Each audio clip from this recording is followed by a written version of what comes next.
Hello everyone, চলে এসেছি আবার একটি নতুন ভিডিও নিয়ে। আজকে তোমাদেরকে আমি দেখিয়ে দেব মাত্র 5 মিনিটে কিভাবে ব্রা কাট ব্লাউজ কাটিং করে নেবে, তাও আবার একদম সরাসরি কাপড়ে। তার জন্য ভিডিওটি তোমরা সম্পূর্ণ দেখো, কোনো জায়গায় যেন বাদ দিও না।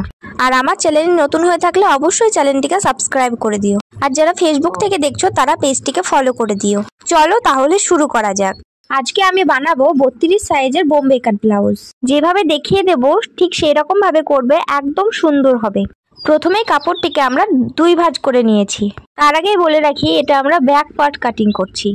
ব্যাক পার্টটা কাটিং করার পরে ফ্রন্ট পার্ট কাটিং করব। প্রথমে আমাদেরকে ঝুলের মাপ নিয়ে নিতে হবে। ব্লাউজের ঝুল আছে 13 ইঞ্চ। 13 ইঞ্চের সাথে যদি আমি 1 ইঞ্চ এক্সট্রা দিই তাহলে হয়ে যাবে 14 ইঞ্চ। তোমরাও ঠিক একই রকম ভাবে যতটা তোমাদের ঝুল থাকবে তার সাথে 1 ইঞ্চি যোগ করে দেবে। এবার আমি নিয়ে নেব পুটের মাপ। পুটের মাপ নিয়ে নিচ্ছি 5.5 ইঞ্চি। কিভাবে পুট নিতে হয় সেইটার ওপরে আমার চ্যানেলে একটা ভিডিও আপলোড করা আছে।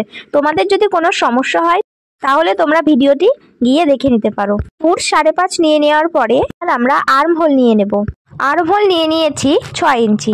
এবার আমরা বুকের মাপ নিয়ে নেব। আমাদের সাইজ হচ্ছে 32 ইঞ্চি। 32কে যদি আমরা 4 ভাগ করি তাহলে হবে 8 ইঞ্চি। 8 ইঞ্চিতে একটা মার্ক করে দিয়েছি। তোমরাও ঠিক একই রকম ভাবে করে নেবে। তারপরে আরো 2 ইঞ্চি আমরা এক্সট্রা দিয়ে দিয়েছি। এখন আমরা কোমরের কোনো মাপ নেব না, এটাকে একটা সোজা লাইন টেনে দেব। ফিটিংস করার সময় কোমরটিকে আমরা ফিটিংস করে নেব। আর আর্মহোলের সাইডে 1 ইঞ্চি ওপরে একটা মার্ক করে ঠিক এরকম করে গোল শেপ দিয়ে দিতে হবে। এবার গলার চওড়া নিয়ে নেব 2 ইঞ্চি। তারপরে পিঠের ঝুল নিয়ে নেব 8 ইঞ্চি মতন। এখানে নিয়ে নিচ্ছি 3 ইঞ্চি। ওপর থেকে নিচ পর্যন্ত এরকম ভাবে একটা লাইন টেনে দেব। তোমরা চাইলে এখানে যে রকম পছন্দ তোমাদের সেরকম একটা শেপ দিয়ে নেবে। আমি এখানে সিম্পলি রাখবো। আমি গলাতে একটা গোল শেপ দিয়ে নিয়েছি। তারপরে এটাকে আমরা কাটিং করে নেব। হুবহু ঠিক একই রকম ভাবে কাটিং করে নেব, কিন্তু গলার সাইডটা আমরা এখন কাটিং করব না, ওটা পরে কাটিং করব। এবার আমরা ফ্রন্ট পার্টটির জন্য ড্রয়িং করে নেব। ফ্রন্ট পার্টটির জন্য প্রথমে কাপড়টিকে ডবল ভাঁজ করে রাখতে হবে। তার উপরে পেছন পার্টটিকে ঠিক এইরকম ভাবে বসিয়ে দিতে হবে।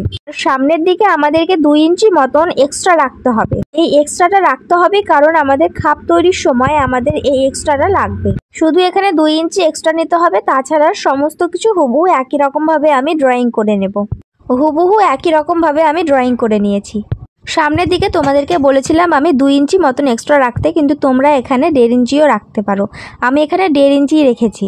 এক্সট্রা কাপড়টিকে ছেড়ে গলার মাপটিকে নিয়ে নেব। গলার মাপটি আমরা পেছন পাটে যতটুকু না নিয়েছিলাম ঠিক ততটা নিয়ে নিয়েছি।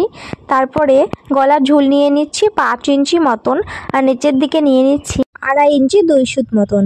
তারপরে এটাকে একটা সোজা লাইন টেনে দিতে হবে। এবার আমরা গলার শেপ দিয়ে নিয়েছি। এবার আমরা নিচের দিকে 3 ইঞ্চি ওপরে একটা মার্ক করে নেব, অপর সাইডেও 3 ইঞ্চি ওপরে একটা মার্ক করে নেব। তারপরে এই দুটো মার্কে ঠিক একটা সোজা লাইন টেনে মিলিয়ে দেব। তারপর আমরা সবাই জানি বেল্টের একটা শেপ হয়। বেল্টের শেপটা দিয়ে নেওয়ার জন্য এখানে আমরা 1/2 ইঞ্চি ওপরে একটা মার্ক করে ঠিক এইরকম ভাবে একটা লাইন করে দেব।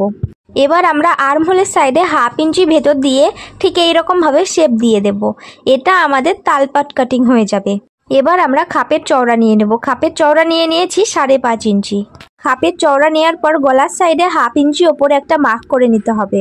তারপরে ভেতরের দিকে যে আমরা আর্মহোলের শেপ দিয়েছি ওখান থেকে 2.5 ইঞ্চি ভেতরে আরেকটা মার্ক করে নেব, এবং এই 3টে মার্ককে আলতো হাতে একটা খাপের শেপ দিয়ে দিতে হবে।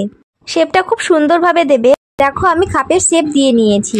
এবার আমাদেরকে একটা কথা মনে রাখতে হবে, আমরা যে এক্সট্রা কাপড়টা নিয়েছিলাম ওইটাকে এবার আমরা ধরবো। ওখান থেকে আমরা খাপের পুরো মিডিল পোর্শনটিকে বার করে নেব। মিডিল পোর্শনটিকে বার করার পরে এক সাইডে আমরা দিয়ে দেব 2 ইঞ্চি 2 সুত মতন। তারপরে আমরা যে কাপড়টা এক্সট্রা নিয়েছিলাম এই সাইডে আমরা নিয়ে নেব 2 ইঞ্চি 2 সুত মতন। এবার আমরা এই 3টে মার্ককে একসাথে মিলিয়ে দেব। খাপের নিচের সাইডে আমাদেরকে এটা বাড়িয়ে নিতে হবে, কারণ আমরা সরাসরি কাপড়ে কাটিং করছি, আমাদের এক্সট্রা সেলাই মার্জিন নেওয়া নেই। তারপরে আমরা গলার সাইডে 1/2 ইঞ্চি নেব। 1/2 ইঞ্চিতে মার্ক করে নিচের দিকে ঠিক এরকম ভাবে একটা লাইন করে দিতে হবে।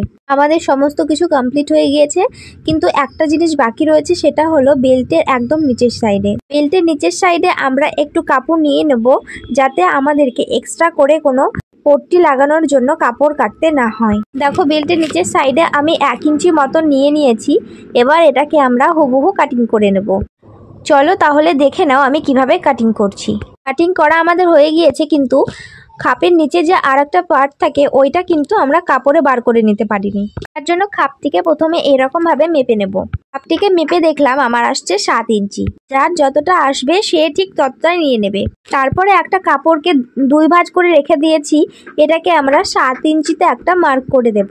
তারপরে আমরা এক সাইডে নিয়ে নেব 3.5 ইঞ্চি, অপর সাইডেও নিয়ে নেব 3.5 ইঞ্চি, দিয়ে এটাকে আমরা একটা বক্স তৈরি করে নেব। বক্স তৈরি করে নেওয়ার পর এই বক্সের মিডিলটিকে আমাদেরকে বার করে নিতে হবে। মিডিলটিকে বার করে নিয়েছি, এবার এখানে একটা লাইন করে দেব।